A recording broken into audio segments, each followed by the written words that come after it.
So the first 100 days represents a mixed bag.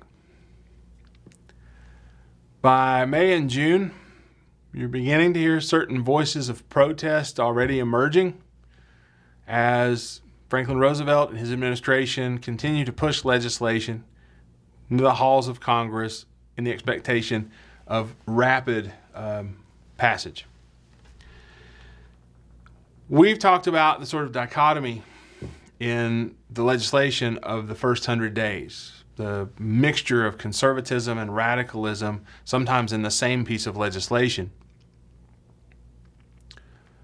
that would seem to counteract or it would allow each piece of legislation to counteract the other. But what I want to talk about now in particular are the three, for me, major pieces of legislation that I really want you to know from the first 100 days. And I think they're very telling pieces. These three pieces of legislation are the Agricultural Adjustment Act, which was made into law on May the 12th, 1933. The Tennessee Valley Authority, which became law May the 18th, 1933. And a really important piece of legislation, the National Industrial Recovery Act, June the 16th, 1933. Let's start out with the Agricultural Adjustment Act. If you'll recall, the farm economy had been in trouble since really the boom and bust cycle of the early 1920s. Prices for farm commodities had been extraordinarily high during the First World War. They were in high demand in Europe to feed the populace, and they were demand for the military uses in the United States. So really high prices. But then, immediately after the war is over, the First World War, those prices dropped precipitously. And throughout the 1920s, farm prices never fully recover. The result is that farmers through the 1920s will struggle. Rural areas will struggle. Now, there's a great deal going on here. It's not just the economics, but that's a huge part of it. We'll talk more about the problems farmers faced in just a moment. Well, the Agricultural Adjustment Act, which again is passed by Congress in May of 1933, will, among other things, create the Agricultural Adjustment Administration, or the AAA, right? It's not AAA. It's not your auto assistance people. It's the Agricultural Adjustment Administration. Now, this administration would be responsible for conducting a broad series of programs related to commodity crops that was designed to put money in the pockets of farmers. Among other crops, right, this Agricultural Adjustment Administration oversaw commodity crops like wheat, cotton, corn, hogs, milk, dairy, and let me include in there tobacco. The way the program worked, in principle, is really quite simple. If the problem of low prices for crops, when farmers go to sell their crops, if the problem of low prices is really about overproduction, in other words, if farmers are being too successful, what that means is oversupply, right? You know the traditional economic notion that you have demand and then you have supply, and prices are set based on how demand and supply relate to one another. Too much supply, there's too much product around, prices should be low. Not enough supply, demand remains steady, prices should go up. If demand drops, prices go down. If demand goes up, prices go up. Well, in this scenario, the general consensus was that there was overproduction and thus too much supply. So the way to raise farm prices was ultimately to reduce the supply. And what that meant was convincing farmers to grow less, not more. I mean, the traditional farm idea, these kind of great optimists, these existential optimists in a way, has always been that next year will be a better crop. Next year I'll grow more, and the more I grow, the closer I'll come to getting out of debt. When the reality was often just the reverse. Whenever farmers had bumper crops, they tended to flood the market creating an oversupply that made prices go down. How do you stop this? Well, one way is by finding a way to regulate the amount farmers grow and the amount that comes to market so that you can sort of regulate prices and keep farmers away from any kind of great highs, but also any kind of great lows. You know, where they can't pay their mortgage because they had a really bad year in terms of prices. What makes this program special here in the New Deal is that government's going to fulfill that function. And I just want to bring up, because I think it's really amazing, if you go back in time, we talked about the Ocala platform in Omaha, and we talked about the Farmers Alliance notion that government had a role to play in protecting the farmer. We talked about, or should have talked about, the sub-treasury plan, the notion that government would hold crops off the market so that farmers could await higher prices once supply dropped, and if demand remained steady, farmers could expect higher prices for their crops. It wouldn't help them much, but it would help farmers get a little bit more out of the system. Government had a role to play. Well, guess what? We're back.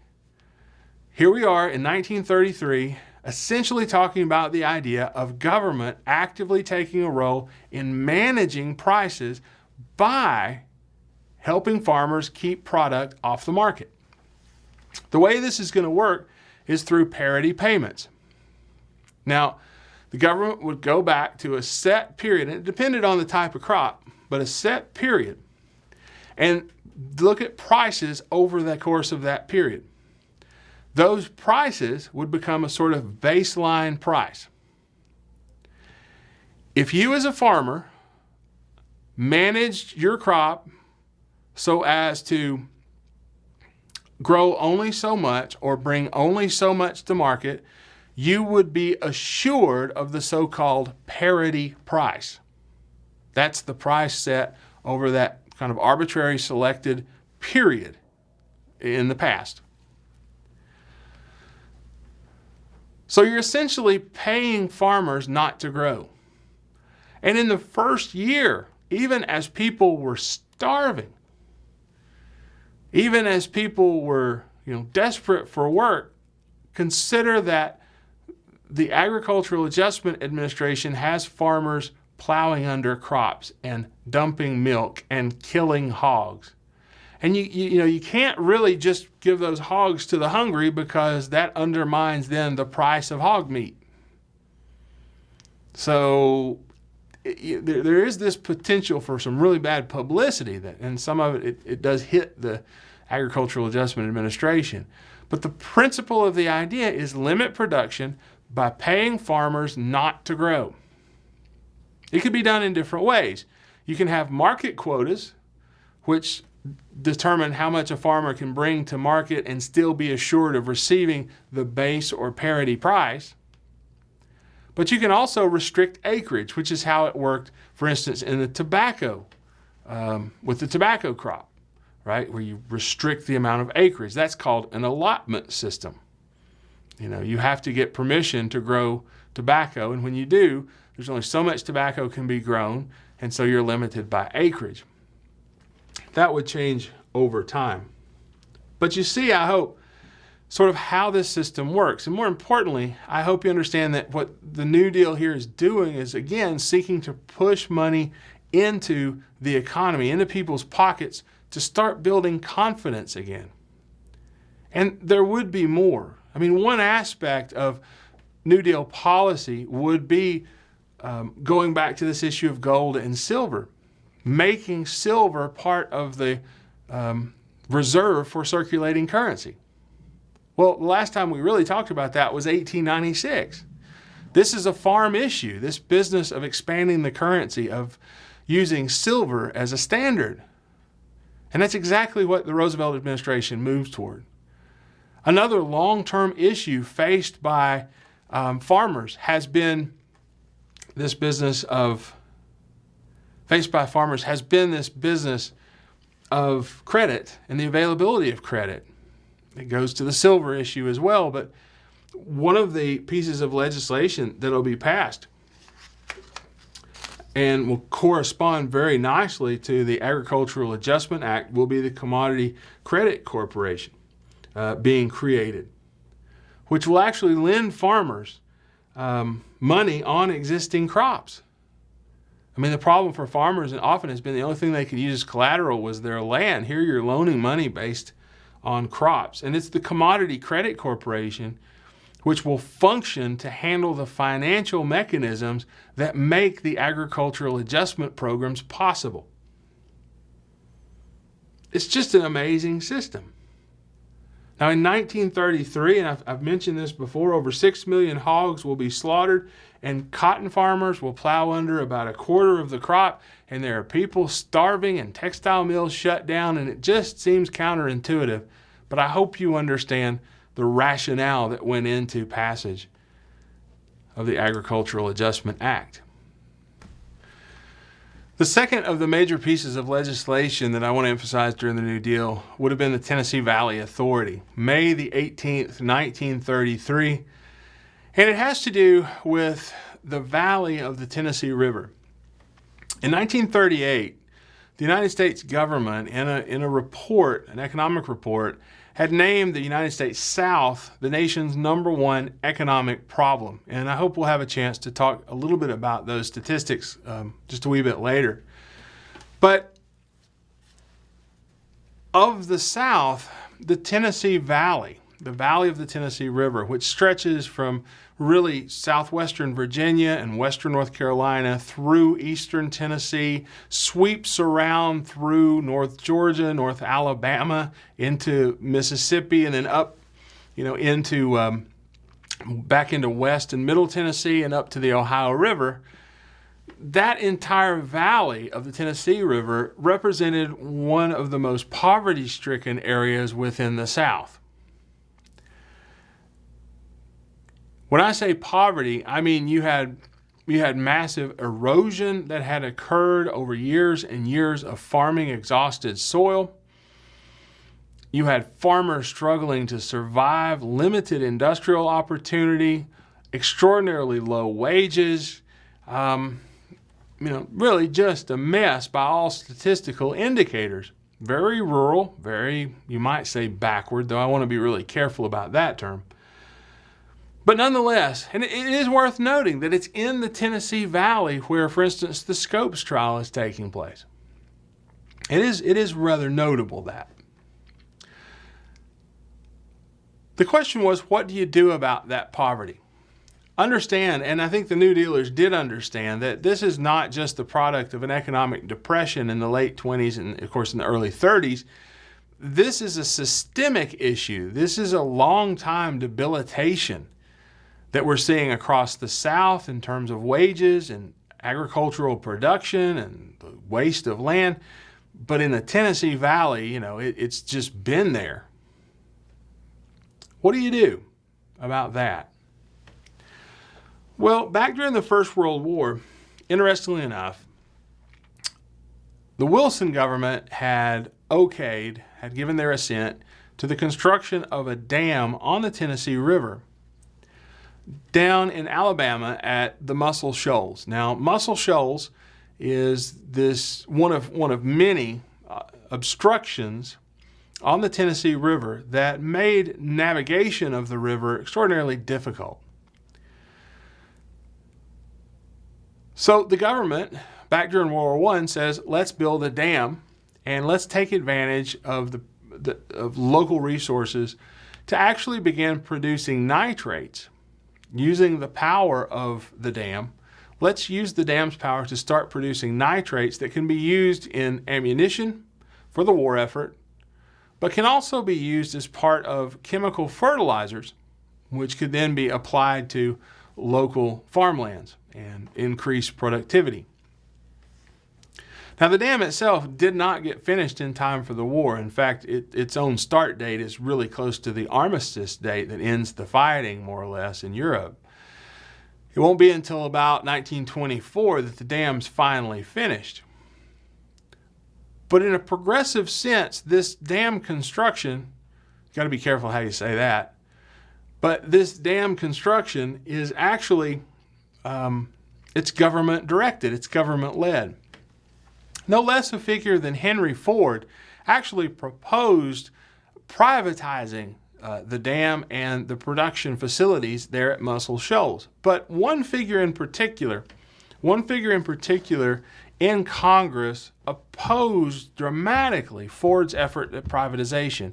And this figure was George W. Norris from Nebraska. Norris is a very important political figure of a progressive stripe who had supported Bob La Follette back about 1912, but ultimately had remained within the Republican ranks, the Republican Party ranks. But he had that old sort of progressive mentality. And what Norris perceived was the benefits of, here again with progressive ideas, government intervention, government activism, government activity, even to the extent of using dams and the construction of dams to fundamentally alter the economics of a region. He opposed vehemently Henry Ford's efforts at privatization because he believed in the role of government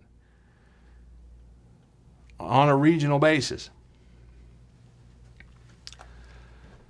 So, the TVA is born, and George W. Norris of Nebraska is its sponsor in Congress. Before this program is finished,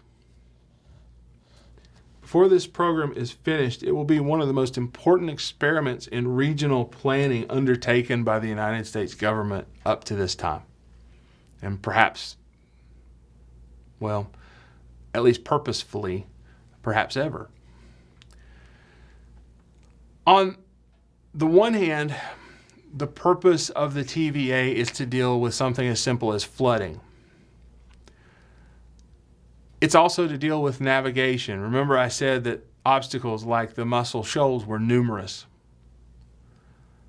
So the TVA, by building a number of dams, multiple dams throughout the watershed, will ultimately deal with overcoming navigation issues, make the Tennessee River navigable, but also then hold back waters that traditionally had led to spring floods throughout the region, washing away soil.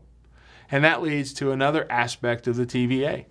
Part of the TVA's job would be soil conservation, replanting of trees, and the protection of the watershed, which is, it's long a conservation principle. But there are other aspects of the TVA that are worth consideration. Before it's over, the TVA would be very much about producing electricity in a rural area, electricity that could be taken to rural communities where you'd see rural electrification. That's something that George Norris of Nebraska was very much interested in. But there's even more. The cheap electricity that could be produced, this hydroelectric power, could be used as an incentive to draw in industry and manufacturing where all too little existed, where you had an excess of population on worn-out farms trying to make a living and either getting out, we talked a bit about the Great Migration, remember, or living in poverty. If you could get investment, if you could get plants and factories to locate there in the Tennessee River Valley, you could supply jobs that would deal with a long-term problem of poverty and unemployment. More importantly, you could induce Tennessee Valley residents to begin to associate their lives with a more urbanized existence, with education, and with all of the amenities that in America seem to flow from urban life or connection to urban life, urban markets, and urban centers. The TVA, the Tennessee Valley Authority, is created as this odd hybrid, a public corporation. It's a corporate entity that will be controlled, dominated by the government. It will involve national planning for a complete and total river watershed. That is an amazing role for government, for the national government within a state. Granted, the TVA covers multiple states, but nonetheless, a massive role. To generate and sell electricity, to deal with flooding, to develop local industries, reforestation, environmental issues, aid farmers in an agricultural program to teach them how to farm more scientifically. It is an amazing undertaking, guided by a very limited number of directors. It is worth noting, however, that as with other New Deal agencies, the Tennessee Valley Authority will adhere to the notions of segregation. The third, and we could talk about so much more. I mean, we could talk about Norris Dam, the construction of Norris Dam in Norris, Tennessee. I mean, they didn't just build dams, they built towns. And just think of the number of people who are put to work, who have jobs, because of this federal investment in remaking an entire watershed, an entire region of the United States. The TVA is just an amazing, amazing undertaking, and its implications will be huge as well. We're still talking in this country about the role of government in enterprises like electricity and electric production and electric provision. But the TVA was more than just electricity. The last, though, major piece of legislation I want to talk about here is the National Industrial Recovery Act. And its importance can't be overstated for a number of reasons. June of 1933, the National Industrial Recovery Act will, under its beneficence or authority, will create the National Recovery Administration, the NRA. Now that is not to be confused with the National Rifle Association, but the National Recovery Administration. Franklin Roosevelt referred to the National Industrial Recovery Act as, quote, the most important and far-reaching legislation enacted by the American Congress. And its import really can't be overstated. The way the NRA worked, this agency, this sort of enforcement agency worked, was to enforce codes. These codes, so-called blanket codes, were to be worked out under the NIRA, the National Industrial Recovery Act. These codes were to be worked out with government operating as sort of the cooperative partner, bringing together interested parties like business, management, labor, competitors in business to try and arrive at standards for various industries. In other words, each industry would be asked to sit, all the groups that were invested would be asked to sit down and work out these so-called blanket codes. Business initially held this idea because, like Herbert Hoover's ideas of associationalism, Herbert Hoover's ideas as Secretary of Commerce, you are in some sense eliminating risk when you agree to work cooperatively to establish standards. You're eliminating some competition, the competition that lacks the money to meet the standards, but you're also establishing, for instance, how much, or standards that help you decide how much is worth producing. And if you do that, you cut down, you limit the potential for overproduction. Plus, if you're working with labor to establish the standards for contracts, then you eliminate some of the risk that can be caused by labor unrest. So in that sense, it's a pretty appealing idea to business. It's a pretty appealing idea to labor unions that don't necessarily want the overflow of capitalism, but they want to ensure better hours and better wages, limited goals. Under the National Recovery Administration, competing businesses within an industry met with workers to establish then blanket codes. These codes establish floors, minimal limits for hours and wages. Low prices, what's the limit? Fair competition is the byword. How many people will be employed? How many people will be needed to do certain jobs? All these blanket codes cover.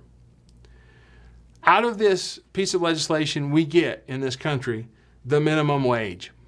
I told you before that Henry Ford had offered to pay his workers $5 for an 8-hour day. I mean, that's pretty good. It was twice what other competitors, other automobile manufacturers were willing to pay for a 9-hour day.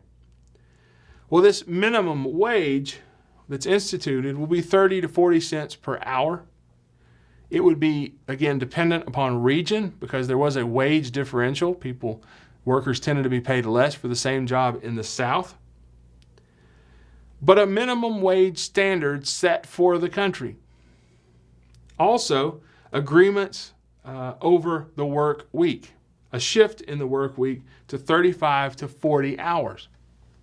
Most industries. What this means is you're assuring a minimum wage that will arguably increase the confidence of America's workers.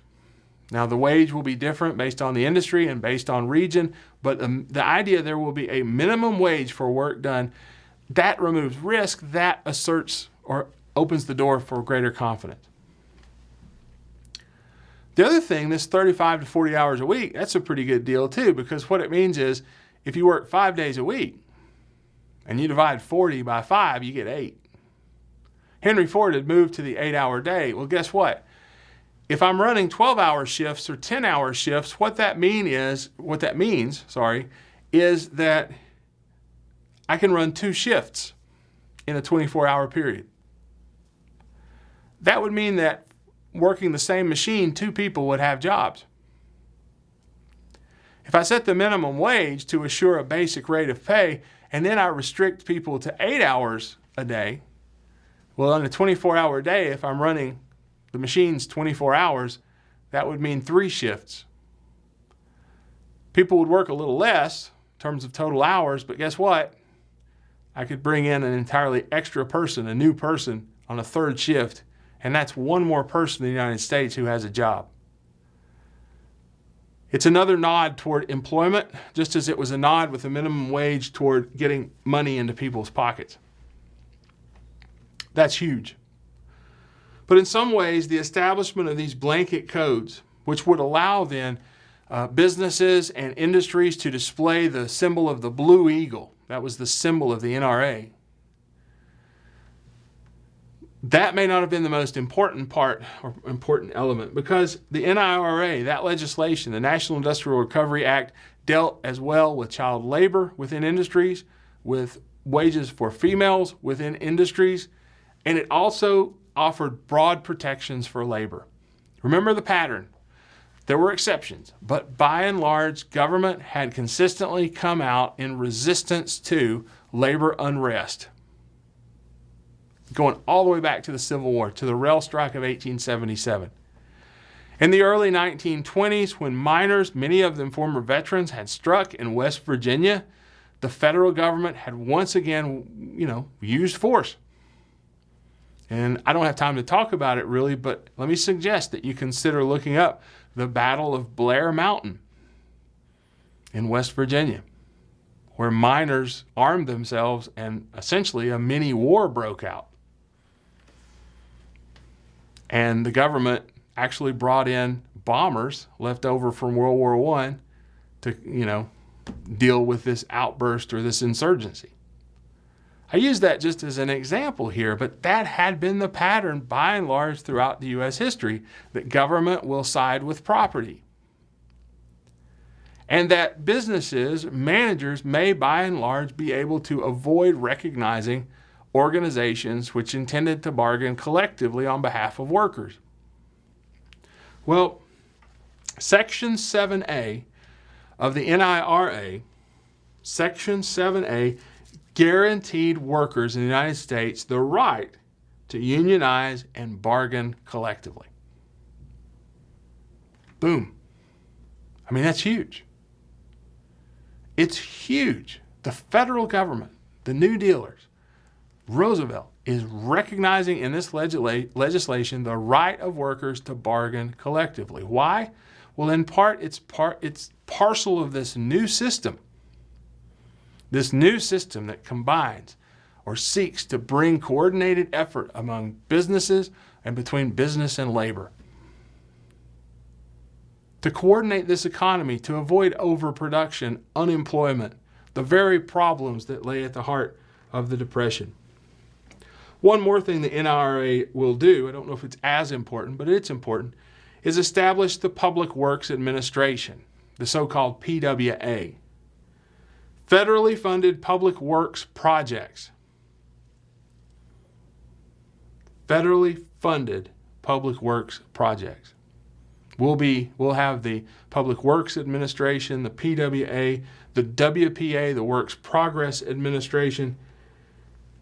The government, by late in the first 100 days, is expressing a willingness to operate programs for the relief and for job creation directly by the people or for the people of the United States. The results of these pieces of legislation out of the first 100 days we'll take up in the next segment. But we continue with the New Deal.